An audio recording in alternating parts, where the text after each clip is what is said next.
शुरू होने से पहले अर्जुन और उनके मार्गदर्शक और सारथी कृष्ण के बीच जो वार्तालाप हुए थे उसी को चित्र और शब्दों से आप सभी के सामने प्रस्तुत करने की एक कोशिश।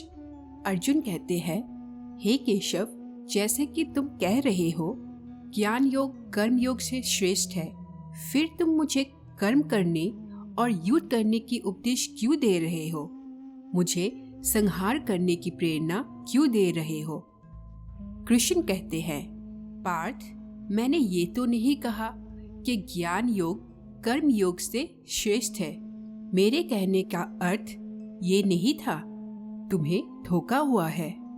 हे पार्थ, जैसे साधारण दृष्टि से देखने पर एक नगर पर दो आने वाले रास्ते हो, एक पूरब से आ रहा हो, दूसरा दक्षिण से आ रहा हो, परंतु जिस तरह वो दोनों रास्ते अलग अलग दिशाओं से आते हुए एक ही नगर में पहुंचते हैं, उसी तरह ज्ञान योग और कर्म योग दो अलग अलग साधन हैं, परंतु उनका लक्ष्य एक ही है और दोनों मार्गों से साधक ब्रह्म को ही पाता है। इसीलिए दोनों योग उत्तम हैं, परंतु ज्ञान पर आधारित सांख्य योग की साधना कठिन है।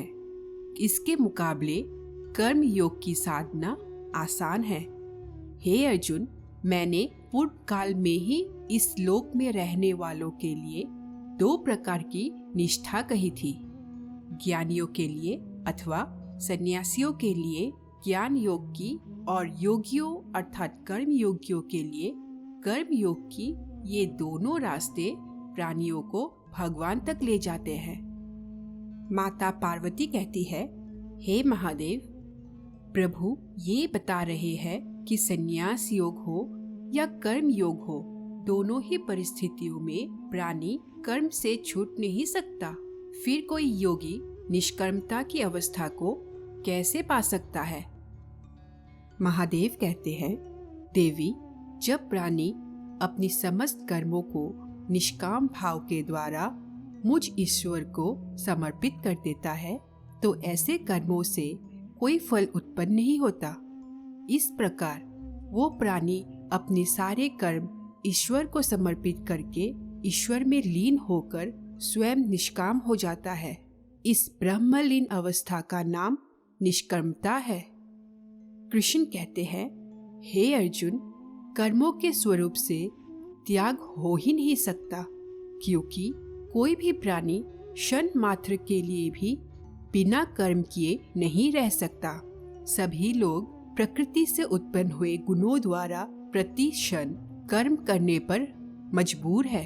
इसीलिए जब प्राणी कर्म करने पर विवश है तो उसे चाहिए कि कर्म इस प्रकार करे जैसे कोई यज्ञ किया जाता है। अर्जुन कहते हैं, यज्ञ? कृष्ण कहते हैं, हाँ पार्थ, यज्ञ लोक कल्याण के लिए भी किया जाता है और भगवान की आराधना के लिए भी। इसीलिए जब कर्म करना ही है तो अपने सारे कर्म या तो लोक कल्याण के लिए कर या मेरे निमित्त कर। इससे तेरा कर्म एक यज्ञ की समान पवित्र, कल्याणजनक और दिव्य हो जाएंगे। इसीलिए कर्म को यज्ञ समझकर करता जा, तो कर्म बंधन से मुक्त रहेगा। क्योंकि हे पार्थ, यज्ञात जो कर्म किया जाता है उसको छोड़कर बाकी सब प्रकार के कर्मों का बंधन मनुष्य को बांध लेता है। महादेव कहते हैं, मनुष्य के लिए प्रभु ने कितनी महत्वपूर्ण बात कही है देवी। यज्ञात कर्म कर। देवी, प्रभु स्वयं यज्ञ पुरुष है।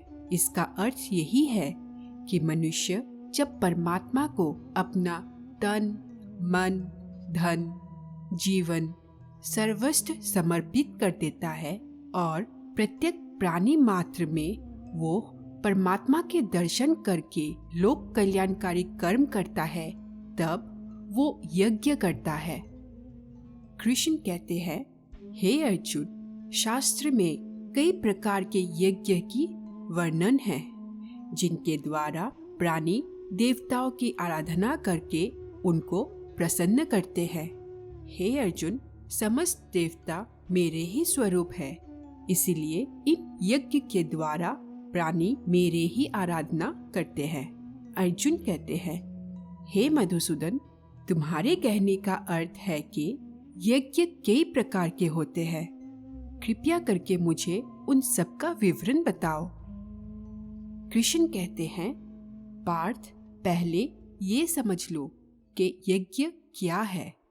अपने किसी श्रेष्ठ वस्तु को, अपने धन दौलत को, अपने किसी विशेष भावनाओं को, बल्कि अपने किसी तीव्र कामनाओं को भी मुझ परमात्मा के चरणों पर समर्पण कर देना, इसी को यज्ञ कहते हैं। अपनी प्रिय वस्तु की कुर्बानी, यही यज्ञ की मूल भावना है।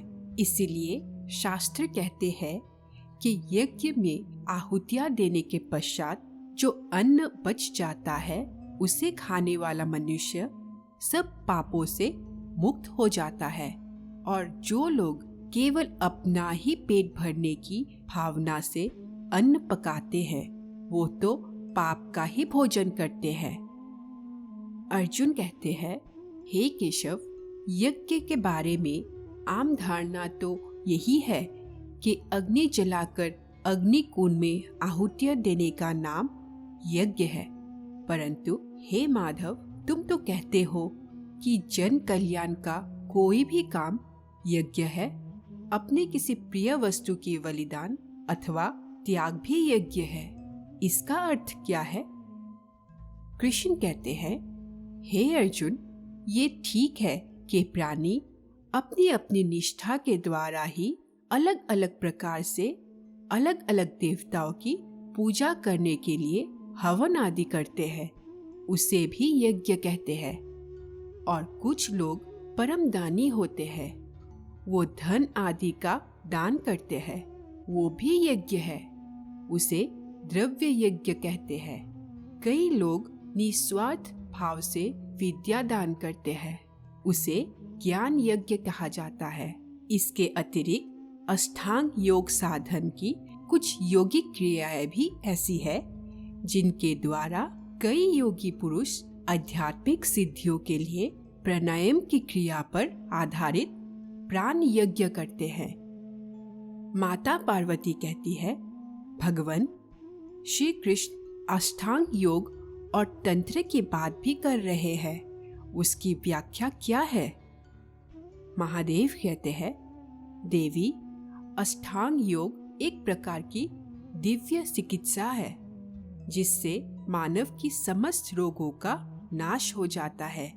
चाहे शरीर के रोग हो, चाहे मानसिक रोग हो, चाहे आध्यात्मिक ग्रंथियां हो, सबकी चिकित्सा के साधन योग शास्त्र में वर्णित है। इन साधनों में प्राणायाम, तंत्र, मंत्र और यंत्र प्रमुख है। अर्जुन कहते हैं, ये प्राणायाम पर आधारित यज्ञ कैसे होता है केशव? कृष्ण कहते हैं, हे अर्जुन, योगी जन मंत्र और तंत्र दोनों प्रकार के साधन पद्धतियों द्वारा कभी अपान वायु में प्राण वायु का हवन करते हैं और कभी प्राण वायु में अपान वायु का हवन करते हैं। और कुछ योगी गुरु योग विद्या के द्वारा प्राण वायु और अपान वायु दोनों की गतियों को रोककर अपने प्राणों का प्राणों में ही हवन करते हैं। माता पार्वती कहती है, भगवान, प्रभु ने विविध यज्ञ के बारे में ज्ञान प्रदान किया है, परंतु भगवान, मैं प्राण और अपान वायु के बारे में आपसे अधिक जानना चाहती हूँ। महादेव कहते हैं, देवी, योग की भाषा में प्राणायाम के समय में बाहर जाने वाली अर्थात उच्च वास वायु को प्राण कहते हैं। माता पार्वती कहती है, और अपान? महादेव कहते हैं, भीतर आने वाले श्वास को अपान वायु कहा जाता है। प्राणायाम भी एक यज्ञ ही है देवी। इस यज्ञ के समय अपान में अर्थात भीतर खींची हुई श्वास में प्राण का उच्छ्वास होम करने से पूरक नाम का प्राणायाम होता है और इसके विपरीत प्राण में अपान की होम करने से रीचक प्राणायाम होते हैं। देवी प्राण और अपान इन दोनों के निरोध से वही प्राणायाम कुंभक हो जाते हैं। देवी इनके अलावा व्यान, उदान और समान ये भी 3 वायु है। माता पार्वती कहती है और उदान वायु? महादेव कहते हैं मरने के समय में निकल जाने वाली वायु को उदान कहते हैं और शरीर में सब स्थानों पर एक साथ अन्य रस पहुंचाने वाली वायु को समान कहते हैं। देवी प्राण, अपान, व्यान, समान और उदान को पंच प्राण कहा जाता है। माता पार्वती कहती है मनुष्य के शरीर में ये पंच प्राण कहाँ स्थित होते हैं भगवान? महादेव कहते हैं देवी प्राण हृदय में स्थित है। अपान के स्थान मनुष्य के नाभि के नीचे है जिसे मूलाधार कहते हैं। समान वायु पेट में स्थित है और उदान वायु मनुष्य के गले में स्थित है। माता पार्वती कहती है और व्यान वायु का स्थान कहाँ होता है? महादेव कहते हैं देवी मनुष्य के संपूर्ण शरीर में व्यान स्थित है। योग शास्त्र के अनुसार प्राणायाम रूपी यज्ञ करने से मनुष्य को लोक कल्याण कार्यक्रम करने के लिए दीर्घायु प्राप्त होती है। इससे शारीरिक और मानसिक स्वास्थ्य भी मिलता है जिससे प्राणी को आध्यात्मिक चेतना प्राप्त होती है। कृष्ण कहते हैं हे अर्जुन, इस प्रकार के साधना का प्रयोग करने से पहले किसी सिद्ध गुरु से उसकी पूर्ण शिक्षा प्राप्त करनी आवश्यक है। इसके लिए प्राणी को चाहिए कि बहुत विनम्र होकर गुरु से बार बार प्रार्थना करे, तो गुरु प्रसन्न होकर उसे इन सब का ज्ञान प्रदान करेंगे। गुरु के मार्गदर्शन के बिना उस पथ पर चलने में बहुत खतरा हो सकता है।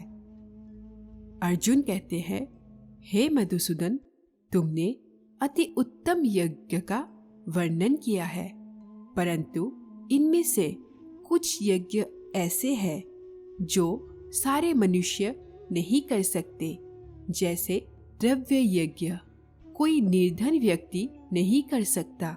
इसीलिए हे कृष्ण, जन कल्याण के लिए ये बताओ कि सबसे श्रेष्ठ यज्ञ कौन सा है? कृष्ण कहते हैं हे पार्थ, द्रव्य यज्ञ की अपेक्षा ज्ञान यज्ञ अत्यंत श्रेष्ठ है, क्योंकि मानव की सर्वोच्च कल्याण केवल ज्ञान योग से ही हो सकता है। ज्ञान ही मानव को अच्छे बुरे, पाप पुण्य, धर्म अधर्म की पहचान कराता है। यहाँ तक कि ज्ञान के द्वारा ही प्राणी को भगवान के स्वरूप की सही ज्ञान होता है।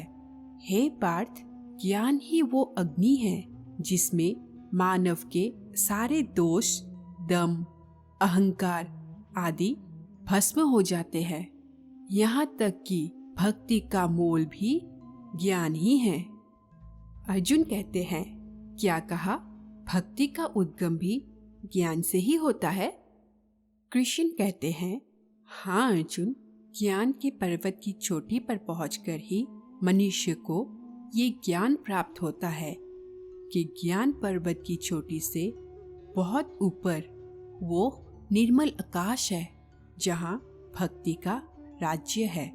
और जब प्राणी उस भक्ति के आकाश में पहुंचता है, वही प्रभु उसका हाथ पकड़कर उसे अपनी श्री चरणों में ले जाते हैं। हे अर्जुन, ये समझ लो, ज्ञान की अंतिम सीढ़ी पर चढ़कर ही प्राणी को श्रद्धा के पंख प्राप्त होते हैं और उन श्रद्धा के पंख की सहायता से ही प्राणी भक्ति के आकाश में उड़ने लगते हैं। इसीलिए मैंने ज्ञान योग को ही सर्वश्रेष्ठ कहा है।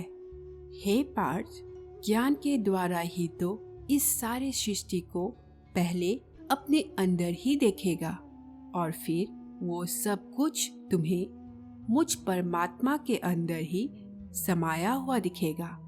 जब तू इस ज्ञान को प्राप्त कर लेगा, फिर चाहे तू संसार का सबसे बड़ा दुराचारी भी हो, तो भी तू इस ज्ञान रूपी नैया में बैठकर संसार के पाप समुद्र को आसानी से पार करके परमात्मा के चरणों में पहुंच जाएगा। महादेव कहते हैं, वाह प्रभु वाह।